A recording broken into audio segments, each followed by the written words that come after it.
Di pembukaan tahun 2026, dunia terguncang oleh serangkaian krisis yang meletus serentak. Presiden Venezuela diculik dalam sebuah operasi senyap.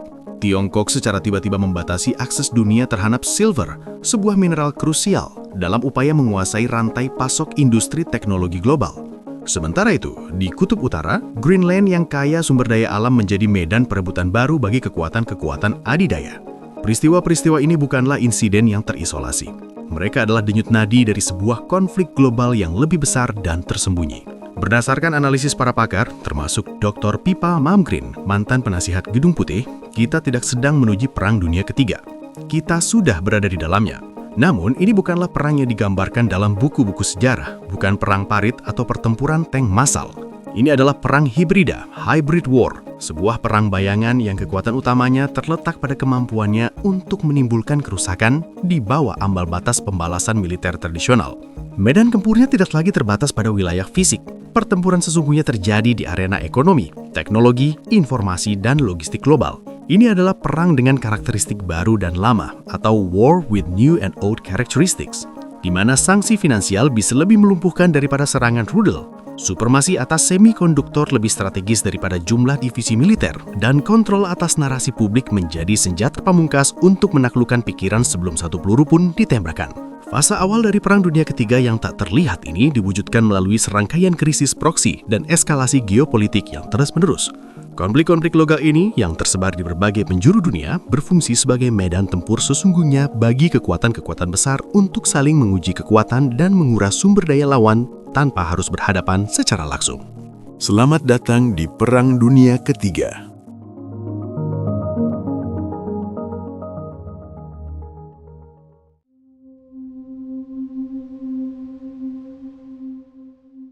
Perang proksi adalah sebuah konflik di mana kekuatan besar mendukung pihak-pihak yang bertikai, baik melalui bantuan militer, pendanaan, maupun intelijen untuk mencapai tujuan strategis mereka tanpa harus terlibat dalam pertempuran fisik langsung. Invasi Rusia sejak tahun 2022 telah mengubah Ukraina menjadi arena duel tidak langsung antara Rusia melawan negara-negara barat yang dipimpin oleh Amerika Serikat dan NATO.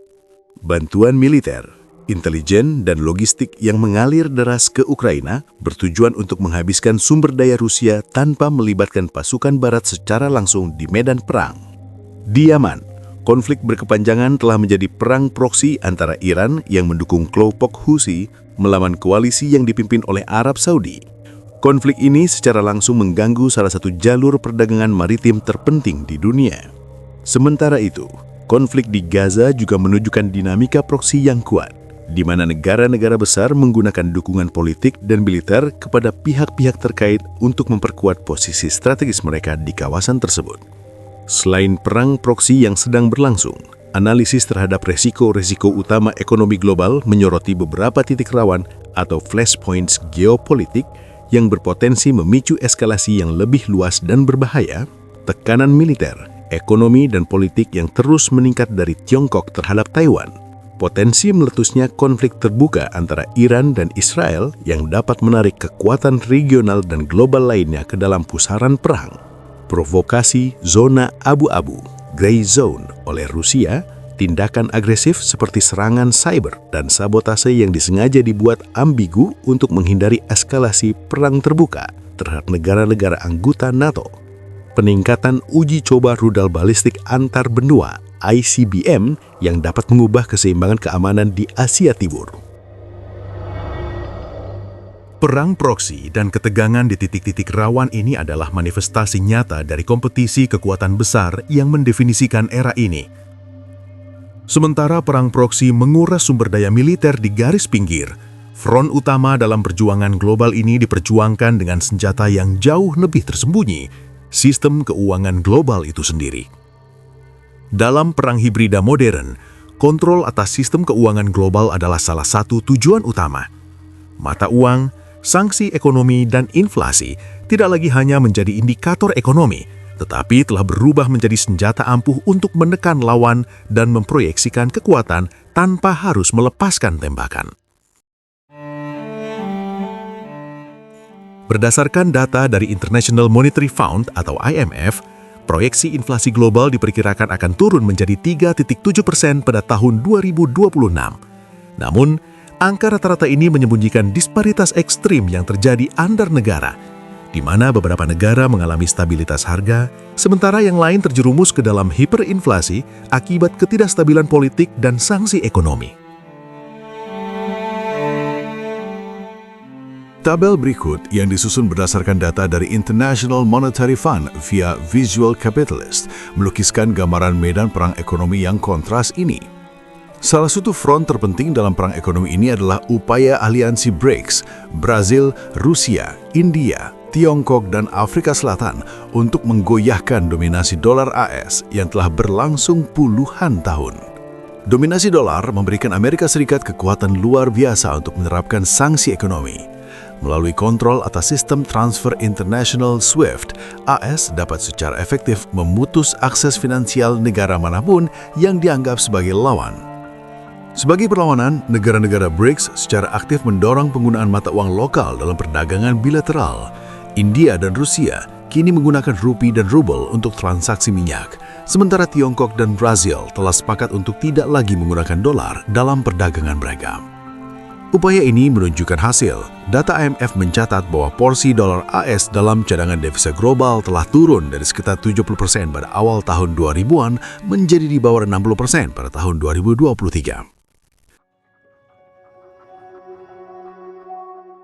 Selain itu, aliansi BRICS terus meningkatkan cadangan emas mereka dan mengembangkan sistem transfer keuangan alternatif seperti CIPS milik Tiongkok sebagai pengganti SWIFT. Pertarungan untuk mengendalikan sistem keuangan ini menunjukkan bahwa perang modern tidak hanya memperebutkan wilayah, tetapi juga kepercayaan terhadap sebuah mata uang. Namun dari perang atas mata uang, pertempuran bergeser ke kode dan silikon yang menggerakkan dunia modern, supremasi teknologi, dan informasi. Dalam perang modern, dominasi tidak lagi hanya diukur dari kekuatan militer konvensional seperti tank dan kapal perang. Kekuatan sejati kini terletak pada penguasaan teknologi krusial seperti semikonduktor dan kemampuan untuk mengendalikan narasi global melalui perang informasi. Pemenangnya adalah mereka yang menguasai masa depan.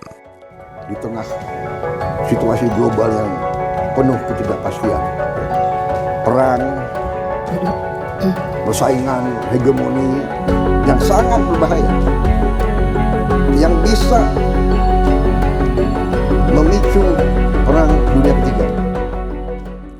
Rantai pasok semikonduktor atau chip telah menjadi garis depan dari perang dingin baru antara Amerika Serikat dan Tiongkok. Chip adalah otak di balik semua teknologi modern, mulai dari ponsel pintar hingga sistem kecerdasan buatan atau AI militer. Amerika Serikat secara agresif berupaya menghambat kemajuan AI militer Tiongkok. Langkah-langkah yang diambil antara lain memblokir akses Tiongkok ke chip AI canggih, membatasi penggunaan software desain Amerika, dan melarang penjualan mesin litografi canggih dari perusahaan Belanda, ASML. Tiongkok tidak tinggal diam, mereka membalas dengan menahan ekspor mineral langka yang vital untuk pembuatan chip seperti gallium, germanium, dan silver. Langkah ini dirancang untuk menunjukkan ketergantungan dunia pada pasokan mineral dari Tiongkok. Di tengah-tengah pertempuran ini, Taiwan memegang posisi yang sangat krusial. Sebagai produsen 80% chip di dunia, Taiwan menjadi titik panas geopolitik. Inilah alasan sesungguhnya mengapa Selat Taiwan bukan sekadar titik rawan geopolitik, melainkan pusat gempa ekonomi global yang setiap eskalasi di sana dapat mengguncang pasar teknologi dan melumpuhkan ekonomi dunia. Medan perang yang paling menentukan kini adalah pikiran publik. Perang informasi telah menjadi senjata strategis untuk membentuk persepsi, memecah belah masyarakat, dan melemahkan musuh dari dalam, tanpa perlu melepaskan satu tembakan pun. Doktrin militer modern Rusia yang dikenal sebagai doktrin Gerasimov menyediakan mengapa strategisnya dengan menyatakan bahwa 80% dari sebuah konflik modern harus dijalankan dengan metode non-militer. Data-data mengejutkan tentang peran AI dalam disinformasi menyediakan bagaimana teknologinya. Lonjakan penggunaan video deepfake sebesar 550% sejak 2019, pertumbuhan situs berita palsu yang digerakkan AI sebanyak 10 kali lipat, dan fakta bahwa hampir setengah dari semua lalu lintas internet kini berasal dari bot adalah artileri modern untuk doktrin ini yang menargetkan pikiran publik sebagai medan pertempuran utama. Kita telah menyaksikan penggunaan deepfake Presiden Zelensky yang menyuruh pasukannya menyerah, penyebaran deepfake untuk memanipulasi pemilu di India, dan operasi troll farm Rusia yang dirancang untuk memperdalam perpecahan politik di negara-negara barat. Sebagai tanggapan, negara-negara barat telah membentuk unit khusus untuk melawan disinformasi, seperti Global Engagement Center di AS dan 77th Brigade di Inggris, yang bertugas memerangi narasi palsu di dunia maya. Meskipun pertempuran ini terasa jauh dan terjadi di dunia maya, dampaknya secara bertahap dan pasti akan merembet dan dirasakan secara langsung oleh masyarakat di Indonesia. Secara geografis, Indonesia berada di lokasi yang relatif aman dari konflik fisik langsung. Namun, dalam perang hibrida global yang saling terhubung, tidak ada negara yang benar-benar kebal dari dampak rambatannya. Perekonomian dan stabilitas sosial kita sangat rentan terhadap gejolak yang terjadi ribuan kilometer jauhnya. Perang global yang terjadi di arena ekonomi, teknologi, dan informasi membawa sejumlah potensi dampak negatif bagi Indonesia. Pelemahan nilai tukar rupiah, ketidakpastian global, dan pergeseran kekuatan ekonomi dapat menekan mata uang negara berkembang seperti rupiah.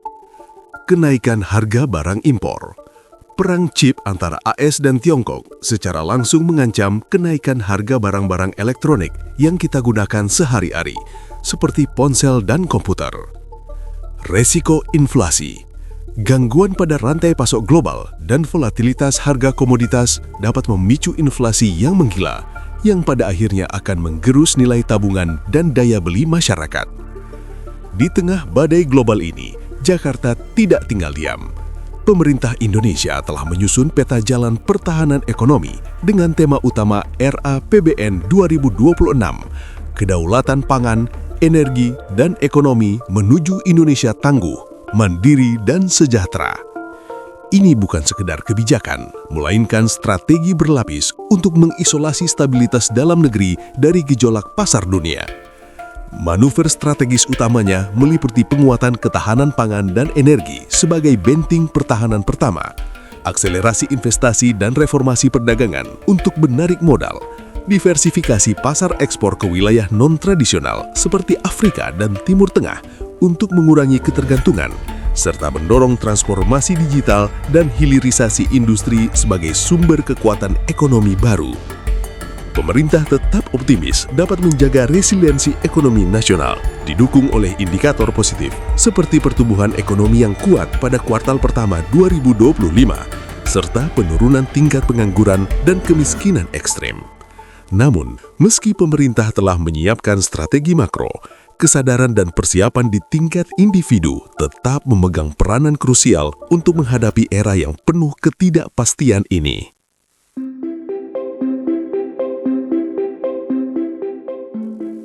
Kesimpulannya, selamat datang di medan perang yang sebenarnya.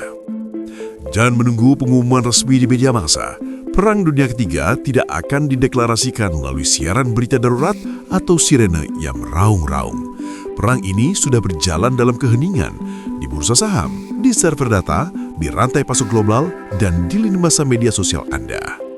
Pertempuran ini terjadi melalui perang proksi di wilayah-wilayah strategis, sanksi ekonomi yang melumpuhkan, perang teknologi untuk menguasai masa depan, dan banjir disinformasi yang dirancang untuk menaklukkan pikiran kita. Pemenang dari konflik global ini bukanlah negara dengan tentara terbanyak, melainkan pihak yang berhasil mengontrol jalur perdagangan dunia dan mendikte narasi publik. Mereka adalah yang mengendalikan pasokan dari pabrik semikonduktor di Taiwan yang secara langsung mempengaruhi nilai rupiah di saku kita dan mendorong perlawanan aliansi BRICS terhadap dolar. Kita semua tanpa sadar telah menjadi partisipan di medan perang yang tak terlihat ini. Melihat semua bukti ini, apakah kita sudah merasakan dampak perang dunia ketiga dalam kehidupan sehari-hari? Dan langkah apa yang menurut kamu paling penting bagi kita sebagai individu untuk bertahan di era konflik baru ini?